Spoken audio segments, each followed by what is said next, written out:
இந்தியர்களை தவறாக நடத்த வேண்டாம் என அமெரிக்காவிடம் கூறியுள்ளோம். இந்தியர்களுக்கு கைவிலங்கு இடப்பட்டதாக கூறப்படும் விவகாரத்தில் வெளியுறவுத்துறை அமைச்சர் ஜெய்சங்கர் நாடாளுமன்றத்தில் விளக்கம்.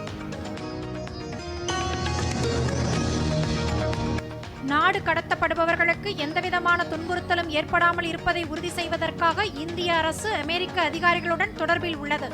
வெளியுறவுத்துறை அமைச்சர் ஜெய்சங்கர் திட்டவட்டம். இந்தியர்களுக்கு கைவிலங்கு இடப்பட்டதாக வெளியான புகைப்படங்கள் உண்மையில்லை. பத்திரிகை தகவல் மையத்தின் உண்மை கண்டறியும் குழு தகவல். குடியரசுத் தலைவர் உரைக்கு நன்றி தெரிவிக்கும் தீர்மானம் மீதான விவாதத்திற்கு மாநிலங்களவையில் இன்று மாலை 4 மணிக்கு பதிலளிக்கிறார் பிரதமர் நரேந்திர மோடி. 10,200 கோடி ரூபாய் மதிப்பிலான பினாக்கா ராக்கெட் ஒப்பந்தம் தனியார் மற்றும் பொதுத்துறை நிறுவனங்களுடன் பாதுகாப்பு அமைச்சகம் கையெழுத்து. நெல்லை மாவட்டத்தில் டாடா நிறுவனத்தின் சூரிய மின் உற்பத்தி ஆலை தொடக்கி வைத்தார் முதலமைச்சர் மு.க. ஸ்டாலின்.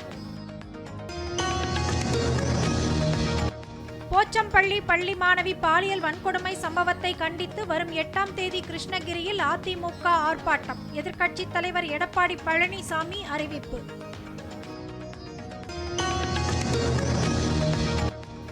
ஆட்சி அமைத்து 4 ஆண்டுகளாகியும் பயிர்க்கடனை ரத்து செய்யாமல் விவசாயிகளுக்கு தமிழக அரசு துரோகம். பாஜக மாநில தலைவர் அண்ணாமலை அறிக்கை.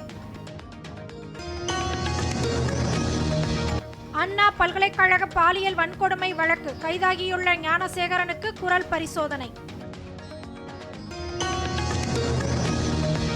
திருப்பரங்குன்றம் முருகன் கோயிலில் தைப்பூச திருவிழாவின் முக்கிய நிகழ்ச்சியான தேரோட்டம் இன்று வெகு விமர்சையாக நடைபெற்றது. இனி பெண்களுக்கான விளையாட்டில் அவர்கள் மட்டுமே பங்கேற்க முடியும் என அமெரிக்க அதிபர் டிரம்ப் அறிவிப்பு. 3ஆம் பாலினத்தவர் பங்கேற்பதை தடுக்க நடவடிக்கை.